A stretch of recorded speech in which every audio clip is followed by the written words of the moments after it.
находившийся в отпуску в своей деревне. Само разумеется, что молодой человек пылал равную страстью, и что родители его любезные, заметив взаимную скорость, запретили дочери о нем и думать, а его принимали хуже, нежели отставного заседателя. Наши любовники были в переписке, и всякий день виделись наедине в сосновой роще или у старой часовни. Там они клялись друг другу вечной любви, сетовали на судьбу, делали различные предложения. Переписываясь и разговаривая таким образом, они дошли до следующего рассуждения.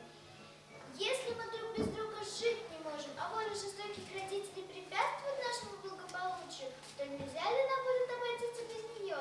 Разумеется, что эта счастливая мысль пришла сперва в голову молодому человеку, и что она весьма понравилась романтическому воображению Марьи Гавриловны. Наступила зима и прекратила их свидание. Но переписка сделалась тем живее. Владимир Николаевич в каждом письме умолял предаться ему, ведь это тайна, скрываться несколько времени, а потом броситься к ногам дрожащих родителей, которые, конечно, будут тронуты героическим поступком любовников и скажут им непременно: «Дети, придите в наши объятия!» Марья Гавриловна долго колебалась. Множество планов побега было отвергнуто. Наконец, она согласилась.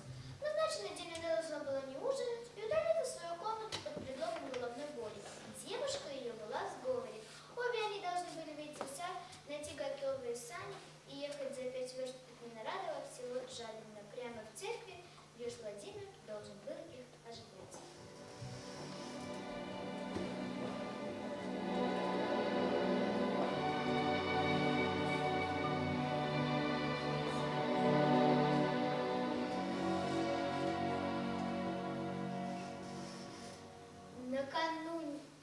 Накануне решительного дня Марья Гавриловна не спала всю ночь.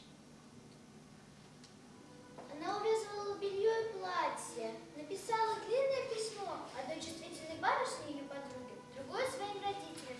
Она обращалась с ними в самых трогательных выражениях, изменяла свой поступок неодолимую силу страсти,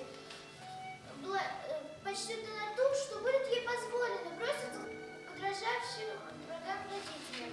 Запечатав оба письма тульской печаткой, на которых изображены были два пылающих сердца, она бросилась на постель и задремала.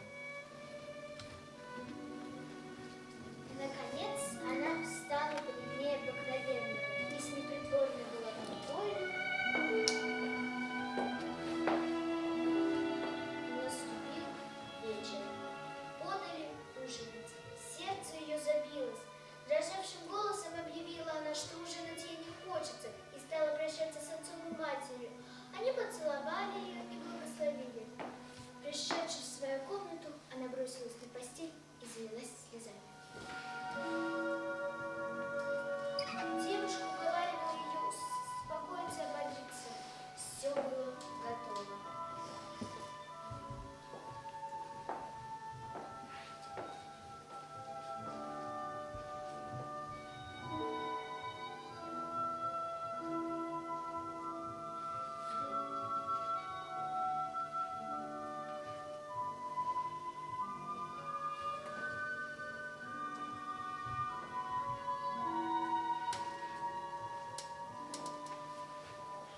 На дворе была метель, ветер выл, ставни тряслись и стучали. Все казалось ей угрозой и печальным предзнаменованием. Вскоре в доме все утихло. Маша окутала шалью, надела теплый капот, взяла в руки шкатулку свою и вышла на заднее крыльцо. Служанка несла за нею 2 узла. Метель не утихала. Ветер дул, селясь остановить молодую преступницу, а не носил